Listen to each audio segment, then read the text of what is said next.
This is Jonathan Agoff here for Pro Boxing Fans. We're here at Fight Camp today, ahead of July 31st, the launch, the 3-week part series of Fight Camp. With me is DAZN'S Joe Markowski. Busy day today? Yeah, great day though. Really exciting to be here. What a great place, British summertime and all its glory. So yeah, delighted to be backing up our announcement 2 weeks ago on the deal with some detail around our first 3 weeks here at Fight Camp. Tremendous reception from UK fans, great reception from the media, yourself included. So yeah, we're very, very happy to be here. Yeah, when the announcement came that Eddie had signed a 5-year global deal with DAZN, you know, the most significant part was obviously the move from the UK to DAZN, which had been reported but unconfirmed. How long was that in the works for before the official announcement? I think it's something we've been talking with Matchroom about sort of casually for the last 12 months. Obviously we were aware that their broadcast rights were coming up for renewal. I think the final proof point we needed though was obviously how successful we were when we made the global platform available in the UK back in December. The success we've had in that period since December has sort of outdone even our own expectations. And I think that was the last proof point we needed to justify the deal and to step into it very confidently. So I'd say probably over the course of 12 months, but particularly since the start of the year, we've been in pretty active negotiations with them. Joe, talk to us about the significance of starting with an event like Fight Camp. Was that always the intention to start with a bang?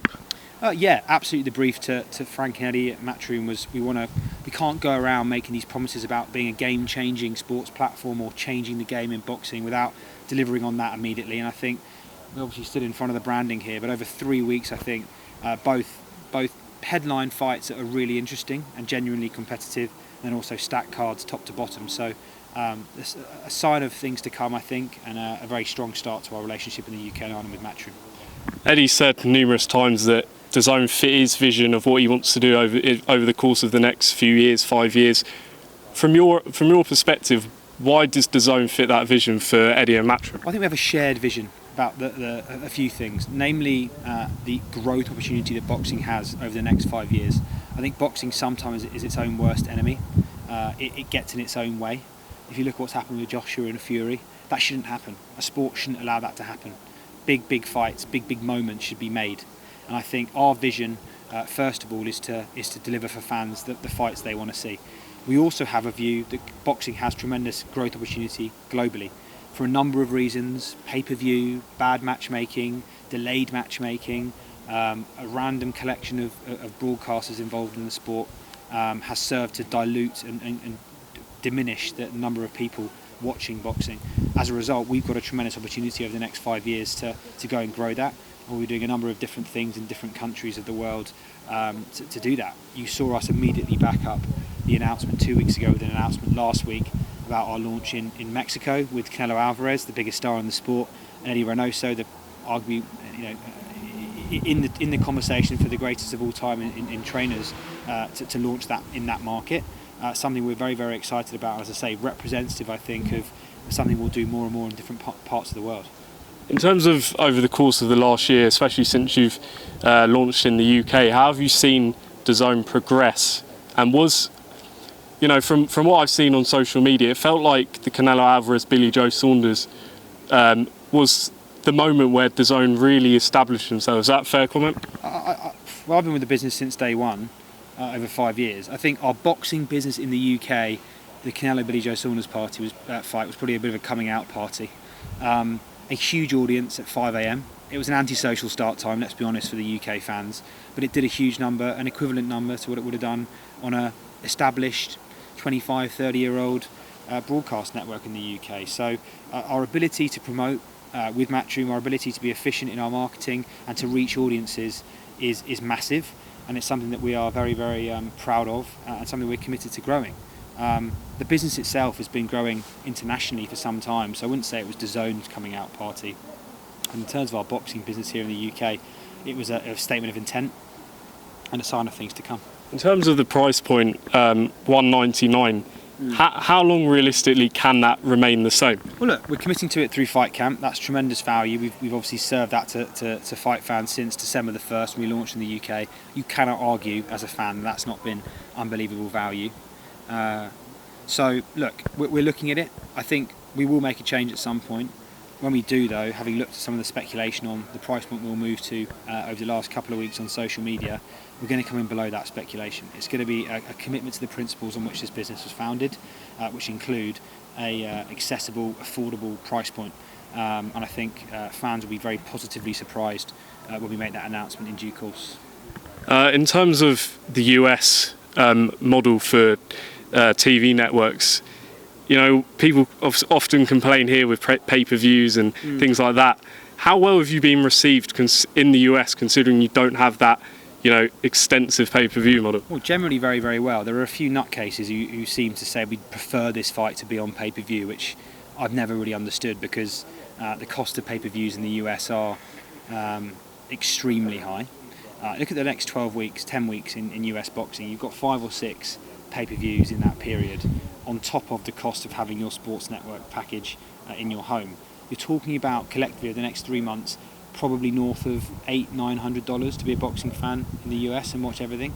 We want to completely disrupt that model. We've done a pretty good job of that in the US so far. Obviously COVID's been a challenge, but we've come through that very, very well. We're now delivering what I believe is consistently the best boxing schedule in the US, and it's definitely something that we're going to be replicating and building on here in the UK. Is that the vision, to keep that US price sort of lower than what the pay-per-views are out there? Yeah, absolutely. And if you look at our business around the world, in Germany, in that region, in Italy, in Spain, in Canada, in Japan, we've consistently, as we've added more and more content to our portfolio, we've stayed true to those principles of pricing the service in an affordable way. We are cheaper and more accessible than any of our competitors when we have the similar content in those markets. So we're not going to veer from that. That's something that we're committed to, and it's something that we are, it is absolutely foundational to why we started this business. When Mike Coppinger originally reported news of this, he said that Anthony Joshua was not part of the deal, and neither was Dillian Whyte, in terms of it had to be negotiated separately. Does that remain the same? I know you said Joshua isn't part of the deal. It's half true. AJ is a completely separate kettle of fish. His media rights and broadcast rights are sold separately. He has one fight left with Sky Sports, obviously likely to be that Usyk fight later this summer. As and when himself and Freddie Cunningham and 258 Management and Matchroom want to speak to the broadcast market, clearly we're going to be a very interested party in those conversations. In the case of Dillian Whyte, we're talking to Matchroom right now about when he next fights. It could be in August in the US, it could be on one of our UK shows later in the year. So we're not a million miles away from announcing a Dillian Whyte next fight, and that will be on DAZN. Canelo's last 3 fights in particular have been massive fights on DAZN. With this potential unification fight with Canelo-Plant being on Fox, does that complicate that in terms of sort of the networks agreeing something, or could Canelo potentially fight on Fox? That fight's not been made yet, so it's not confirmed to be on any network. We are shortly to make an offer for that fight. We'll see how we go. It's an active conversation and something that we're very confident of landing, so watch this space on that. In terms of just the UK talent roster so far, who is delivering big numbers on DAZN that you've seen so far? Well, I think if you look at the fights we've made and the scheduled events that we've tailored for the UK, Canelo Smith, clearly a huge fight here in the UK. Garcia Campbell was a huge moment, especially because we tweaked the timing of that fight so it came into the UK at a prime time hour. Canelo Saunders was huge. I think we look at a number of different metrics. Some of our original programming, some of our social numbers around Conor Benn are huge. Katie Taylor, similar. She's fought on a number of DAZN shows over in the States.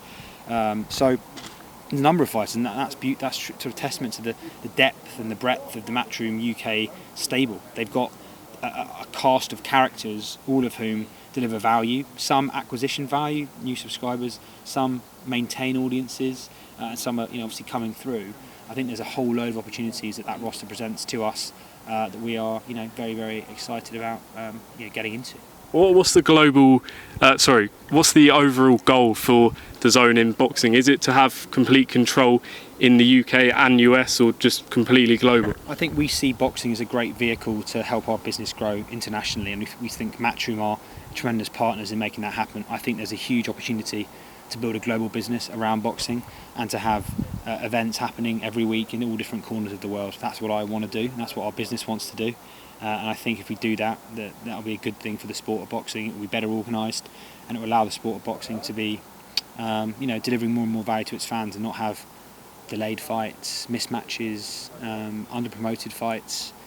We think we are now the best-in-class partnership, and we want to go and build on that globally. There's a lot of anticipation about who the talent is going to be presenting and commentary. Is there going to be an announcement at some point? Announcement this week. We wanted to spread it out and give it its proper sort of moment in the sunlight later in the week. So yeah, watch this space on that. But I think you're going to be expecting to see a talent team that does two things. One, satisfies the hardcores, people like yourself who want to have a best-in-class sort of commentary team and talent team. So Hall of Fame broadcasters, legends of the sport on those broadcasts, a real top quality sort of roster of talent. And then another ingredient of it, which will be people who can reach new audiences. We think there's tremendous opportunity to go and reach new audiences in the UK with boxing, and I think our talent team are where we start doing that. So you'll see a mix of talent that meet those two things. And just finally, Eddie's talked about Matchroom Media and how he's going to put on programmes to build the fights. Where does that fit with DAZN, and have you discussed, I assume you have, on how that's exactly going to work? Because you've got, of course, your own shoulder programming. Yeah, we've got a huge investment in original programming. You've started to see some of that in boxing come through already. One Night in the UK, the Canelo Greatest documentary. We've got a range of features we put out all the time. I think we'll be doing that in combination with Matchroom Media. They'll be working to our briefs, and they'll be delivering content for our platform and for off-platform. Part of our marketing tactics will be to distribute content off-platform to grow awareness of Matchroom, to grow awareness of DAZN, of the fights themselves. So our use of content on our platform and off it, we'll start seeing more and more of, and definitely an investment around that with Matchroom. Great stuff, Joe Markowski. Appreciate your time, and we look forward to this venture starting come 31st of July. Yeah, not long now.